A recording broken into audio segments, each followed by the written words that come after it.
Hi everyone, I would now like to introduce my colleague Oksana Gunda. Oksana is a vice president of ICC Ukraine and founding partner of Gunda Law Office in Kyiv. Oksana has extensive experience as an international commercial and tax lawyer, not just in Ukraine but also Paris, London and Zurich. We are very privileged to have her supporting ICC Ukraine and the Rebuild Ukraine program. Oksana is going to present the next 3 videos: Ukrainian legal, banking and tax considerations, digitalization of Ukrainian trade documentation, Ukrainian tariffs and value-added tax. However, you may become involved in trading with Ukraine. The topics that Oksana will cover in these 3 presentations are sure to be relevant to you. Not only that, once you have watched Oksana's presentations, I am sure that you will be comfortable that the Ukrainian business environment is transparent and friendly towards foreign participants. Well, I'll say no more other than to pass you to Oksana and to point out that should you need her legal services, her contact details are included in the description below. You could not put yourself in better hands. Thank you, Oleksiy, for that introduction. Hello to everyone and welcome to this video, Ukrainian legal, banking and tax considerations in the context of foreign companies trading with Ukraine or participating in the Rebuild Ukraine public sector projects. As Oleksiy explained, ICC has asked me to make a presentation setting out the main principles of Ukrainian law as they apply to eventual commercial contracts and foreign investments. Obviously, in a short video presentation, I cannot hope to cover all the relevant legal details that may arise. However, I will try to explain the main concepts and issues that you face when operating in Ukraine, especially when you are participating in the Rebuild Ukraine program in its widest context. Let's have a look at the list of topics that I have prepared for you. As you can see, there are a lot of points to cover in the short time available. I have tried to make this list as comprehensive as possible. So, this includes the basis of the Ukrainian legal system. What fundamental legal concepts underpin Ukrainian law, Ukrainian contract law, and the digitalization of trade documentation? The legal protections for commercial contracts. How can commercial contracts be enforced? The legal protections that exist for foreign investments. What protections exist for intellectual property rights? How are commercial disputes resolved? How can foreigners establish a business in Ukraine? How to open a bank account? What currency controls exist? The main taxes that apply to business activities, with a special mention for the tax benefits that exist for industrial parks. Finally, a few conclusions. At the end of this and the next 2 presentations, you should feel that the legal system in Ukraine and that it is business-friendly towards foreign participation in the economy.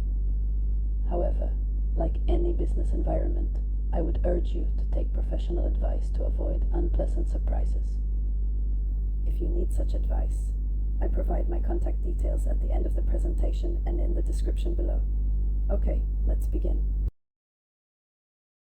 The basis of the Ukrainian legal system. I thought a good starting point would be to explain the foundation of the modern Ukrainian legal system.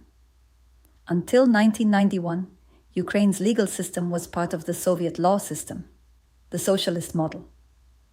After Ukraine gained independence, it transitioned to continental law, including the necessary elements for a market economy and democratic principles. The Ukrainian legal system is now based on the principles of continental Romano-Germanic law. The fundamental principle of the Ukrainian legal system is the rule of law. That is, the law is superior to any actions of public authorities or officials. Ratified international treaties, for example, the European Convention on Human Rights, take precedence over national laws, but are inferior to the Constitution. The judiciary is a key independent element of the legal system that ensures the protection of rights and the rule of law.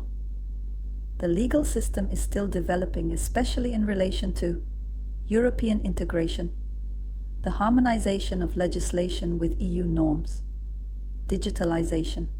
This includes digital transactions and the implementation of e-justice to facilitate access to law, the anti-corruption framework forms a separate legal framework. This anti-corruption drive was one of the key drivers behind the development of Prozoro, the Ukrainian public procurement platform. Of course, the effects of martial law have to be considered.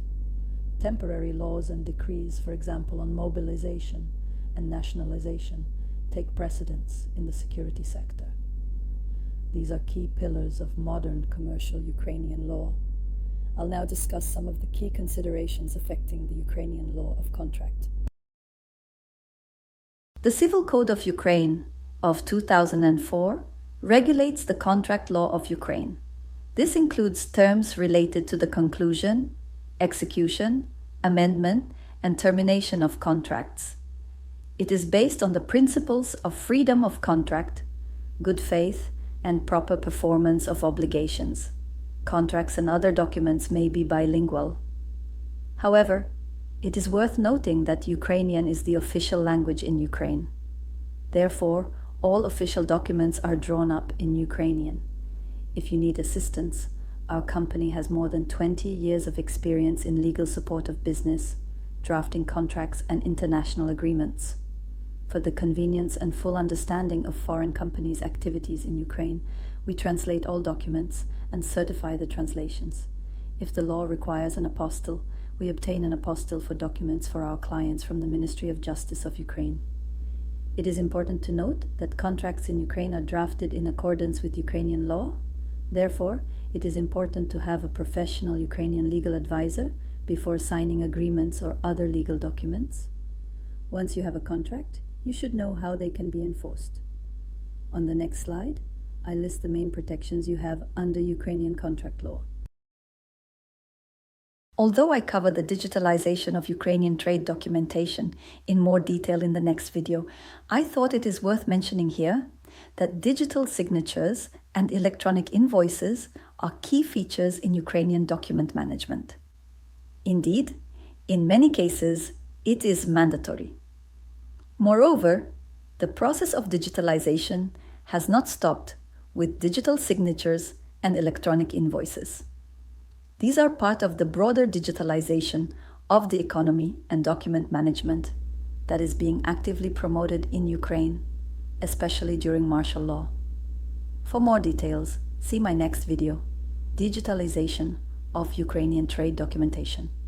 Okay, on to the next topic. A concern often mentioned to me by foreign companies relates to the legal provisions that exist to protect their contractual rights. I will cover the main protections that exist on the next slide. As you can see, there are several mechanisms that you can use to enforce your contracts and for ensuring the performance of your contracts. All parties to a contract have the right of enforcement with access to judicial protection, pretrial settlement, notarial protection, and ultimately, international arbitration.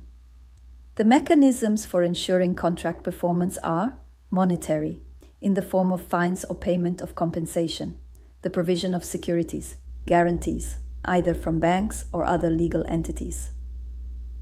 However, what may be particularly relevant at the moment is that the concept of force majeure is recognized under Ukrainian law.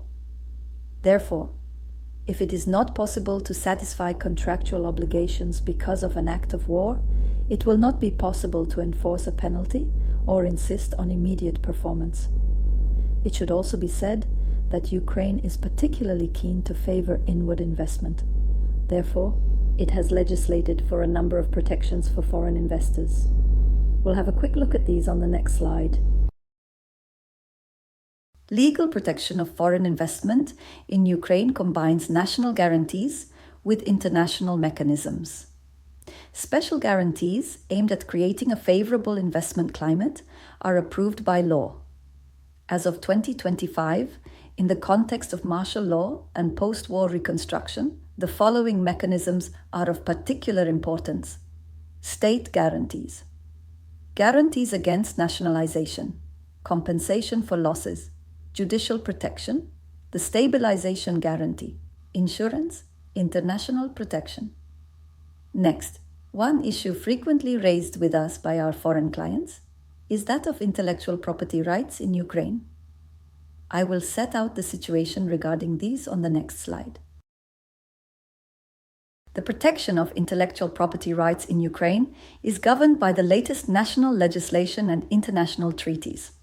Copyrights, patents, and trademarks should be registered locally. The link to the Ukrainian IP office is included in the description below. Full administrative and judicial protection is available. There are mechanisms also for pre-trial settlements. Finally, if there is criminal liability, the offending party can risk fines or even imprisonment. The general rules and regulations governing intellectual property rights are the same as can be expected in most Western countries. To this end, Ukraine has ratified the following international treaties and conventions: the Berne Convention, the Paris Convention, the RIPS Agreement, and the Association Agreement with the EU, as part of the process of harmonizing Ukrainian commercial law with that of the EU. Therefore, you can expect complete protection, provided you have the necessary documentation in place. If you need any help, you know where to find me. If you are unfortunate enough to have a serious contractual dispute, there are clear procedures to follow, as I set out on the next slide. Dispute resolution in Ukrainian courts is straightforward with clear procedures. The procedures to be followed will depend upon the type of dispute, whether it is civil, commercial, administrative, or criminal. However, with all of these, the key elements to process are lawsuit, consideration, and execution. If you do not have the result you expected, there is always the possibility of appeal and cassation. An alternative to a court procedure is to go to independent arbitration, such as is offered by the ICC. This option is usually quicker and cheaper than more formal procedures. However, unless both parties are agreeable, this cannot be imposed by one party on the other, unless it is already stipulated in the relevant contract. Anyway, let's think about more positive things. You see the potential for your business in Ukraine, and you need to set up a local office. Let's see what your main options are on the next slide. You may be considering the establishment of a Ukrainian presence. If so, there are two main options open to you: the establishment of a subsidiary or a representative office. In Ukraine, foreigners can easily establish private companies. The basic requirements for setting up a company are not onerous. There can be one or more founders. The founders may be both individuals and legal entities from abroad. There are no minimum requirements for the amount of the company's share capital. The head of the company is an individual who can be one of the founders or a representative of the founding company or a local director. There are no requirements for the number of employees. Some types of activities do require additional state licenses, but there are not many of these. Alternatively, you may just need a representative office. If you think you may need a physical presence in Ukraine, I would be happy to discuss your requirements and advise you which would be the optimum structure to satisfy your requirements. Of course, if you make an investment in Ukraine, it would be natural to look to base personnel here. The next slide deals with that possibility. First of all, foreign nationals have the right to work in Ukraine. If you need to be based here, or if you need to base any of your staff in Ukraine, this is not a problem. Foreigners can also be a director of a company or the head of a non-governmental organization or charity. For these purposes, the state will grant the appropriate work permit for foreigners. Okay? At some stage, if you want to be active in the Ukrainian market, you will have to open a bank account, take out insurance policies, and take into account any exchange control regulations that may affect your business. Let's look at these on the next slide. With regard to banking and insurance services, there's no need to be concerned. You can find a full range of services to cover all your needs in Ukraine. Here is a good choice of banks and insurance companies, and it is easy to set up bank accounts. with electronic access. Instant online payment services are also available. With regard to currency controls, harmonization with EU directives on currency resulted in increased market liberalization. However, exchange controls were tightened significantly with the Russian invasion. These strict exchange controls have now been relaxed. For example, currently it is possible to pay dividends abroad of up to 1 million euros per month. Also, any foreign payments to cover imports supporting the Rebuild Ukraine program can be freely made. There are, however, still features of foreign exchange control that you may have to take into account. For example, the bans on speculative transactions and capital outflows remain in place. Now, on to everyone's least favorite topic, tax, but there are some pleasant surprises here in Ukraine. As you can see, compared to many Western countries, Ukrainian tax rates are relatively low. Personal income tax stands at 18%. This rate has been increased by 5% to cover the current military situation. The standard rate of value added tax is 20%. The basic rate of corporate tax is 18%. Social security contributions by employers are 22% of employees' salaries. There are also local taxes, such as property, land, and tourist taxes. These rates are set by the local authority where you are resident. There are also many tax breaks, reductions, and exemptions. To fully understand your particular tax regime, it would be necessary to discuss your tax situation with a tax consultant. I also provide more details regarding tariffs and value-added tax in my third presentation, Ukrainian taxes and tariffs. So, if these would affect you, please make sure you watch this video. Talking about possible tax breaks, I have added the following extra slide on the tax breaks available for industrial parks under the Rebuild Ukraine program. An industrial park is a designated territory within which the participants of an industrial park may carry out economic activities in various fields, such as manufacturing, the processing of industrial and/or household waste, alternative energy, energy storage, as well as scientific and technical activities, and activities in the field of information and electronic communications. The main tax benefits are those listed here, namely income tax, land real estate tax exemptions, exemption from value-added tax on imports of new equipment and components. New imported equipment and components are also exempt from any import duty. However, conditions will apply. Should you be interested in these opportunities, we'd be very happy to discuss them with you in more detail. Well, that's it. We've covered a significant series of issues, and I hope not too superficially.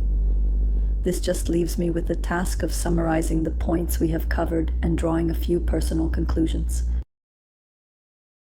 Here is a summary of the main points I have covered. Ukrainian law is now based on Romano-Germanic law and is increasingly harmonized with EU law. All contracts must be in Ukrainian, but can be bilingual. Ukrainian commercial law supports the digitalization of trade documentation.